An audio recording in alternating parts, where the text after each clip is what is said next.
warahmatullahi wabarakatuh. Waalaikumsalam warahmatullahi wabarakatuh. Selamat siang anak-anak. Siang Ibu. Apa kabar semuanya? Apakah baik-baik saja? Baik Ibu. Semoga anak-anak semua di sini sehat selalu dan bahagia selalu ya, agar kita bisa terus mengikuti pelajaran bahasa Indonesia hari ini. Oke. Sebelumnya materinya anak-anak sudah tahu ya, yaitu tentang apa?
pembahasan yang pertama itu ada banyak menggunakan kata kerja. Perintah ya, seperti tadi yang ciri-ciri yaitu imperatif. Yang kedua, banyak menggunakan kata-kata teknis yang berkaitan dengan topik yang dibahasnya. Seperti tadi, misalnya yaitu tujuan cara membuat es coklat gitu ya anak. Lalu yang ketiga, banyak menggunakan konjungsi dan partikel yang bermakna penambahan. Nah, konjungsinya itu seperti kata kumu. Siapa yang tahu? Kata kumu itu konjungsi apa aja?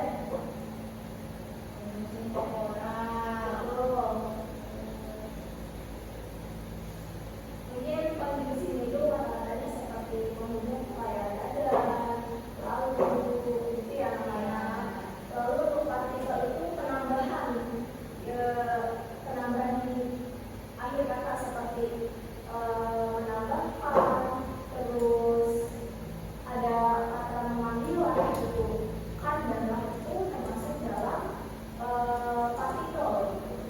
Lalu yang ketiga itu ada banyak menggunakan yang keempat itu banyak menggunakan pernyataan persuasif.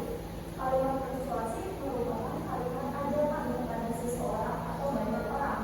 Biasanya kalimat ajakan itu misalkan di suatu produk itu ada di mana bagian mana?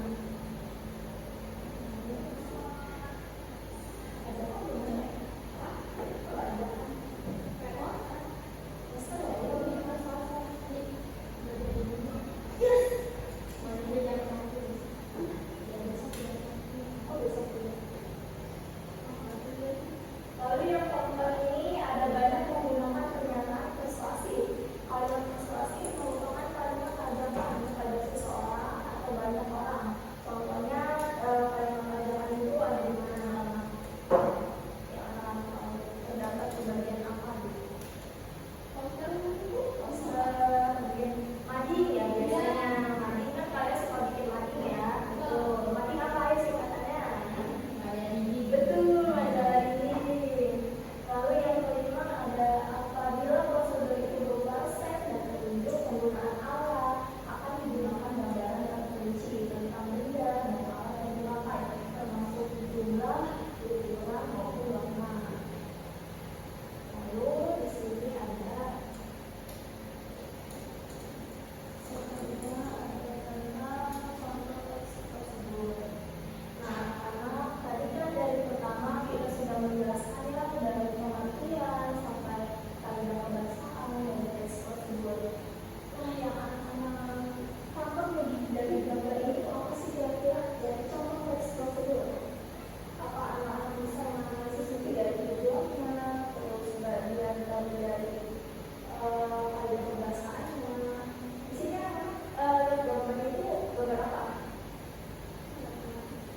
Terlihat tidak? Di sini berkunjung penggunaan Google Classroom. Betul. Anak-anak pasti kan di sini apalagi ada suka memberi tugas di Google Classroom. Ya kan? Anak-anak pasti sudah sering menggunakan yaitu aplikasi Google Classroom. Nah, di sini juga ada panduannya ya, dari pertama sampai akhir. Kalau pertama udah pasti kita login dulu ya, manual sampai mendapatkan biasanya kode dari si guru tersebut. Baru bisa menentukan tugas yang diberikan. Nah, lanjut ke analisis dari teks tersebut. Google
membuat sesuatu dan melakukan sesuatu. Benar atau salah? Benar. Oke, baik. Sudah menangkap ya tujuan dari tes tersebut tadi. Lalu yang kedua nih anak-anak, soal itu ada tulisan setuju teks dari prosedur tersebut. Siapa yang menjawab? Kira-kira? Ayo, boleh jawab. Tentunya ada tujuan yang berbeda dalam langkah. Betul, ada tujuan dan juga langkah-langkah. Oke, kira-kira